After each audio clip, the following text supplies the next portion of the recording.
자, 올해 1월 달 대통령을 향해서 국정기조 바꿔야 된다라고 얘기를 했다가 입틀막이 됐던 분이죠.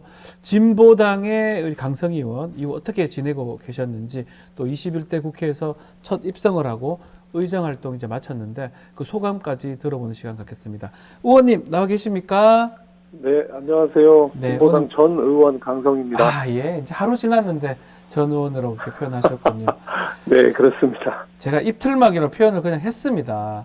네네. 올해 다들 1월 그렇게 표현하시죠. 올해 1월 달에 이 전북자치도 출범식 갔다가 대통령한테 국정기조 바꿔야 된다 이렇게 말씀하시다가 강제 퇴장 당하셨는데 시간 좀 많이 흘렀습니다. 그동안 어떻게 지내셨습니까?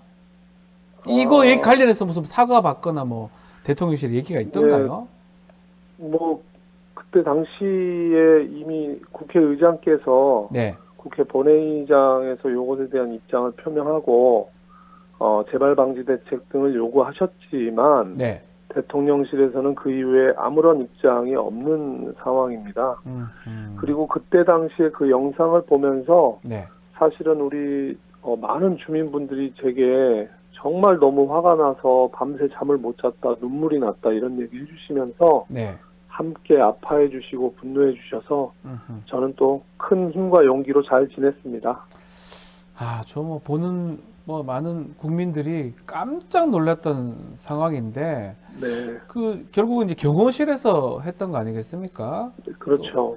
특히 경호실에서 어떻게 현역 우리 국회의원을 그렇게 할 수 있는지 의문인데 그 김종철 대통령실 경호처 차장입니다.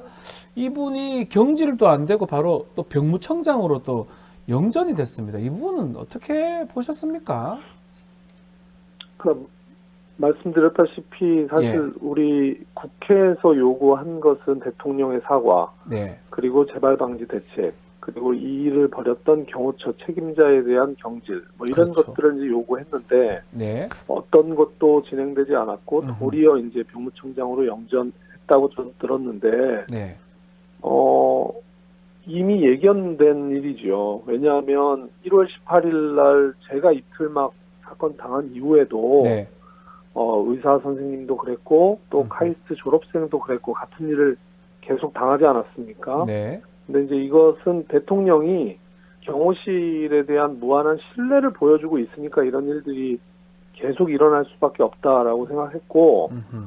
국민의 정서를 전혀 읽지 못하고 있는 느낌이에요. 네. 근데 이제 더구나 얼마 전에는 이제 정호성 박근혜 국정농단의 문고리 비서 네.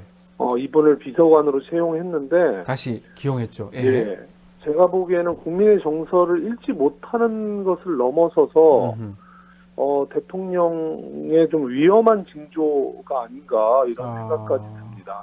그 위험한 징조라 하는 것은 그 판단을 하는데 조금 어려움이 있다. 이런 의미로 지금 받아들여도 되는 겁니까? 그렇게들 많이들 생각하지 않으시나요? 그러니까 예를 들면 네. 이미 작년에도 네.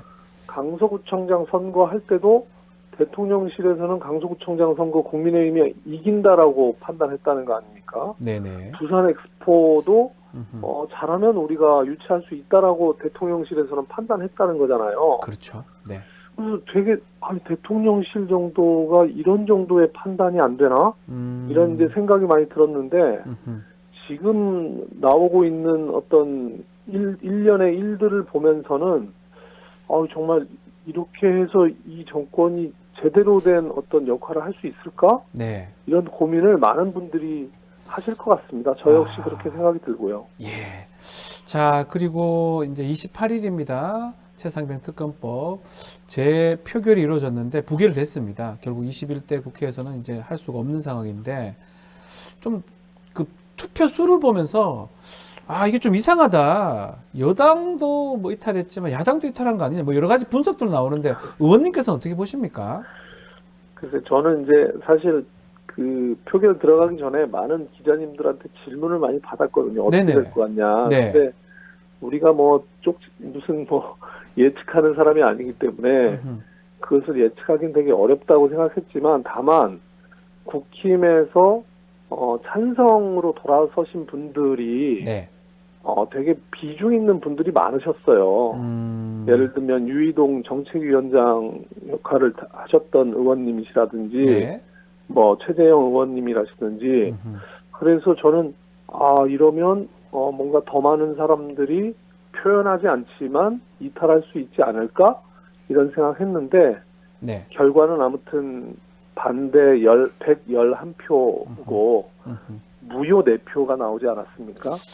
근데 이 표결 결과를 놓고 예. 누가 무효를 던졌을까, 누가 무엇을 던졌을까, 이것을 가늠하는 것은 되게 좀 난망한 일이고, 다만 183명이 찬성 또는 무효니까 이대로 가면 22대 국회에서는 더 많은 사람들이 찬성으로 돌아설 것이다라는 예상을 할 수 있겠죠. 그 무효 질문을 좀 드리고 싶은데 그 점 찍었다고 뭐 이래 하던데 그거 정말 모르고 했을까요? 아니면 의도된 것일까요? 전혀 그렇지 않죠. 의도된 것이다. 예. 예, 저도 이제 국회에 들어온 지 1년밖에 안 됐지만 네. 무효표는 일부러 만든 표예요. 일부러 하는 겁니까? 예, 뭐 이걸 잘 몰라가지고 예. 거기에 이제 직접 그 펜으로 이제 부를 써야 되는데. 가짜 뭐 한글로 쓰면 안 되면 가짜. 예, 그렇죠. 한글로 쓰면 됩니다. 그냥 예. 그다음에 부 이렇게 쓰면 되는데 거기에 예를 들면 점을 찍어도 무효고, 네. 뭐 꺽쇠 표시를 해도 무효고 뭐 이런 게 있는데 그래서 국회의원들은 다 기본적으로 정확하게 이 표기를 해야 되는구나 이렇게 했고 제가 네. 국회의원이 된 지난 과정에서 이런 것과 관련돼서 무효표가 나왔다라는 얘기는 잘 못 들어봤습니다. 근데 이번에 4표가 나왔다는 것은 네. 일부러 무효표를 만든 거죠. 의도된 것이다. 그렇게 보는 게 맞다. 네, 그렇습니다. 알겠습니다. 이 최상병 사망 사건 결국 재표결은 되지 않았지만 지금 공수처 수사 내용만 보더라도 뭐 여러 가지 내용들이 지금 나오고 있거든요. 지금 네. 대통령하고 국방부 장관 통화했던 내용도 지금 있고요. 앞으로 국회는 어떻게 해야 되고 또 공수처는 또 어떻게 해야 될지 좀 짚어주시면 좋을 것 같습니다, 의원님. 아니 뭐 제가 짚지 않더라도 이미 그렇게 다 행동을 하고 계시고 네. 이제 오늘 이제 22대 국회가 개원을 하니까 네. 바로 최상병 특검 다시 추진한다고 하지 않습니까? 네. 근데 이제 지난 21대에는 법사위를 국민의힘이 맡았기 때문에 계속 법사위에서 이것을 막아 나섰잖아요. 네.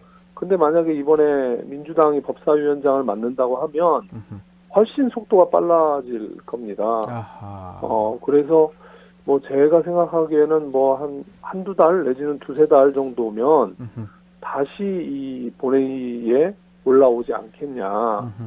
왜냐하면 뭐 법사위에서 논의하고 그냥 법사위에서 5분의 3 이상으로 통과가 되면 네. 바로 본회의에 올릴 수 있기 때문에 그렇게 되면 지금 엊그저께 있었던 그 일들이 네.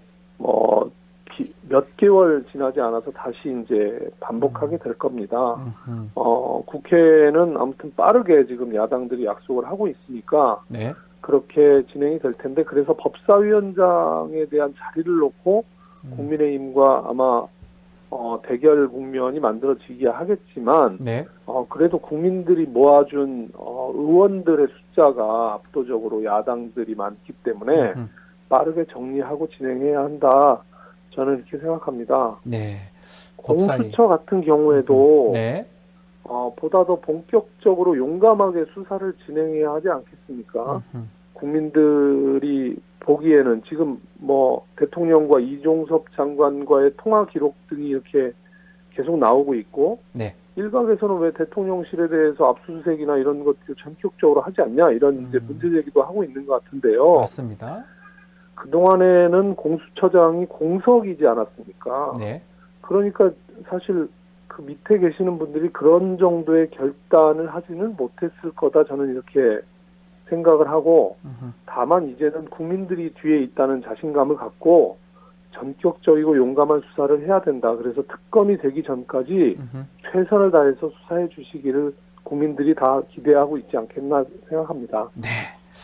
자, 대통령 취임 이제 2주년 지나간 상황인데 또 뭐 국정 기조 말씀하시면서 또 입틀막의 주인공이기도 하시니까요. 앞으로 국정 운영 방향, 대통령 방향 어떻게 되어야 한다고 보십니까? 그때 어떤 말 하고 싶었습니까? 좀 더 기회를 받았으면. 네, 그때 당시에 1월 예. 18일 날 국정기조를 바꿔야 한다라는 얘기의 핵심은 사실은 민생이었습니다. 민생을 좀 돌봐라. 예. 예, 정말 우리 국민들, 특히 노동자들이나 농민들이나 네. 아니면 중소상공인들은 정말 지금의 이 위기 앞에서 어떻게 살아갈지에 대한 걱정과 고민을 하고 있죠. 더 이상 이렇게 못 산다, 못 버틴다라고 하는 분들이 너무 많았기 때문에 특히 부자 감세 정책이나 이런 것들을 바꿔야 된다. 네. 이런 얘기를 사실 하고 싶었던 거예요. 음. 근데 그런 것에 대해서 전혀 국정기조가 지금 총선 이후에도 네. 바뀌고 있지 않잖아요. 그리고 도리어 대통령은 자신은 열심히 하고 있는데 국민들이 자기를 잘 이해하지 못하고 있다.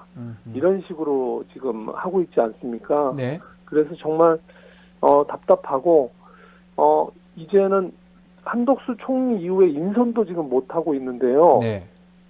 총리 인선은 국회 동의가 필요하기 때문에 그렇다면 야당들에게도 적극적으로 요청도 하고 대통령이 좀 더 겸손해지셨으면 좋겠습니다. 그래서 네. 총선 민심을 잘 받들어서 경제적으로는 부자 감세를 철회하고 그리고 지난 21대에서 거부했던 수많은 개혁 입법들에 대해서 다시 한번 전향적으로 검토해 주셔야 된다 이렇게 생각하고 있습니다.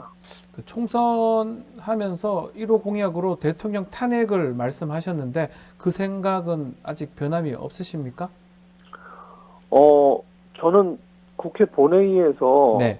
이미 지난 12월 달에 이번 총선을 윤석열 대통령 탄핵 총선으로 만들어야 된다라는 것을 공개적으로 밝혔죠. 네.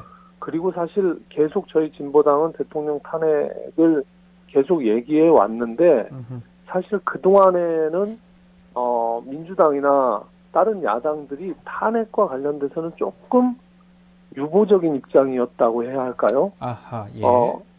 예, 당시 작년에 올해 초겠네요. 올해 초에 야권연대 협상하면서 네. 야권이 힘을 합치는데 뭘 위해서 힘을 합칠 거냐라는 얘기를 할 때 저희 진보당은 탄핵을 위해서 힘을 합쳐야 된다 이런 얘기를 했을 때 네. 민주당은 당시에는 그건 그런 얘기를 하기에는 조금 어렵다라는 입장이었습니다. 그래서 당시에 저는 어떤 얘기를 했냐면 탄핵의 사유가 충분하지 않지 않냐? 그 다음에 200석이 안 되면 탄핵이 안 될 거 아니냐라는 어떤 이런 반론 앞에서 네.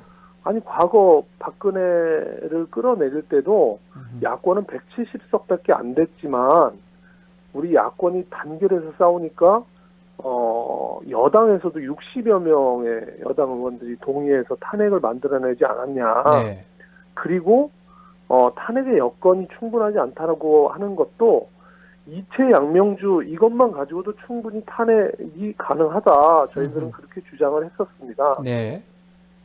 근데 아무튼 이제는 저희 진보당뿐만 아니라 민주당도 많은 야당들도 탄핵의 문이 열렸다. 탄핵의 시동이 걸렸다. 네. 뭐 이런 표현을 하지 않습니까? 지금은 말씀들 많이 하고 있습니다. 야당에서도요. 예. 네. 이제 이런 정도의 얘기가 나오면 야당들이 힘을 모아서 같이 진행해 나가야 되는데 민주당이 좀 중심이 되고 또 저희 진보당이 앞장서서 네. 추진해 나가지 않겠나 생각합니다. 지금 말씀처럼 진보당 얘기 좀 해보면요. 진보당 21대 국회 첫 입성 의미가 남달라서 같은데 이번 22대 총선에서는 민주당이 위성정당 아니냐 이런 또 비판도 있는 것 같습니다. 여기에 대한 입장도 한번 말씀 부탁드리겠습니다. 네. 저희 진보당은 이번 4월 10일 총선에 네. 전국적으로 87명의 총선 후보가 있었습니다. 네. 지역구에만. 예. 그리고 이 후보들이 윤석열 심판 선거를 만들자, 탄핵 선거를 만들자라고 하면서 민주당과 단일화를 했지요. 그래서 60여 명이 넘는 후보들이 사퇴를 했습니다. 그리고 그 결과 특히 수도권에서 야권의 압승을 만들어내지 않았습니까? 네. 실제 수도권에서 국민의힘과 민주당 후보가 박빙의 차이로 당락이 결정된 곳이 정말 많거든요. 그래서 저는 이번 야권의 압승에 진보당 후보들이 그 역할을 한 거다라고 저는 생각합니다. 역할을 한 것이다. 예. 예. 다만 저희들이 앞서도 말씀드렸다시피 무엇을 위해서 그러면 민주당과 진보당이 힘을 합쳤냐? 네. 저는 윤석열 탄핵에 동의하는 모든 세력들을 하나로 뭉칠 수 있도록 만들자. 음흠. 그리고 개헌을 하자라는 음흠. 주장을 계속 해왔는데요. 탄핵 개헌. 네. 예, 그런데 그것이 지난 총선 과정에서는 아주 폭발적으로 만들어지지는 못했다고 생각합니다. 예. 근데 그 의제를 사실은 진보당이 제기하고 민주당과 협의하는 과정에서 머뭇거리는 상황에 음흠. 조국 혁신당이 그 의제를 선점해 갔다고 저는 생각하고, 아, 조국 혁신당이요. 예. 아무튼 이런 의제들이 22대 국회에선 실질적인 논의를 해 나갈 수 있어야 된다. 저는 그렇게 생각합니다. 자, 그렇다면 앞으로 우리 진보당이 좀 나아가야 할 방향이라든지 이런 부분 어떻게 좀 잡으면 좋을까요? 의원님 보시기에는. 글쎄요. 저희가 탄핵과 개헌이라는 우리 비전을 분명히 세우긴 했지만, 네. 그리고 또 수많은 우리 후보들이 용퇴하면서 야권의 압승을 만들어내긴 했지만, 음흠. 진보당이 그만큼 주목을 받지는 못했거든요. 그렇죠. 진보당이라는 저는- 당이 예. 예, 그렇죠. 근데 저는 그것이 이번에 더불어민주연합으로 총선을 치르면서 네. 진보당의 이름을 내지 못한 것도 있고, 또한 탄핵이라고 하는 분명한 입장을 제기했음에도 불구하고 진보당의 스피커, 진보당의 대선 후보가 없기 때문에 네. 이것이 주목받지 못하지 않았냐. 그러면 진보당은 앞으로 더 많은 정치인들을 발굴해내는 것에 주력해야 된다라고 생각하고요. 네. 이번에 국회에 3명의 진보당의 당선자를 냈기 때문에 음흠. 그분들이 충분히 그런 역할을 하리라 음. 생각하고 있습니다. 자, 많은 또 정치인들 발굴하고 또 특히 대권 후보도 좀 있어야 되지 않느냐 이렇게 네, 그렇습니다. 짚어주셨습니다. 자, 21대 국회 임기는 종료됐습니다. 자, 21대 국회의원으로서 소회도 한 말씀 부탁드리겠습니다. 저는 정말 개인적으로는 듣도 보도 못했던 진보당의 강성희를 국회의원으로 만들어주신 전주 시민들께 정말 감사한다는 말씀 드리고 싶고, 네. 지난 1년 동안 전주 시민을 대표해서 치열하게 윤석열 정권과 싸울 수 있어서 너무 행복했다라는 말씀 다시 한번 드리고요. 네. 아무튼 21대 국회는 윤석열 대통령과 국힘에 대해서 제대로 싸우지 못했던 국회였다라고 생각하고, 22대 국회에서는 더 선명한 야당으로 야성을 더 보여드릴 수 있도록 열심히 진보당이 노력해 나가겠습니다. 네. 우리 의원님의 앞으로 또 계획도 저희가 좀 궁금하거든요. 한 말씀 부탁드려도 될까요? 네, 저는 원래 비정규직 노동자였습니다. 네. 국회의원이 되기 전에. 네. 그래서 저는 다시 비정규직 노동자 현장으로 돌아가려고 합니다. 그래서 아하, 예. 현장으로 돌아가서 성실하게 일하고 정직한 노동으로 우리 사회를 밑바탕에서 지탱하는 노동자의 눈으로 또 정치를 바라보고 또 열심히 공부하겠습니다. 알겠습니다. 21대 국회 의원으로서 너무 활동 수고하셨습니다. 많은 우리 댓글에서 우리 강성희 의원님 응원하는 분들도 많습니다. 젤리스님, 봄날님, 계피장님 많은 글들 주고 계십니다. 고생하셨습니다, 의원님. 예, 감사합니다. 예, 다음에 고맙습니다. 스튜디오에서 한번 다시 모셔서 말씀 듣도록 하겠습니다. 지금까지 강성희 의원과 함께했습니다.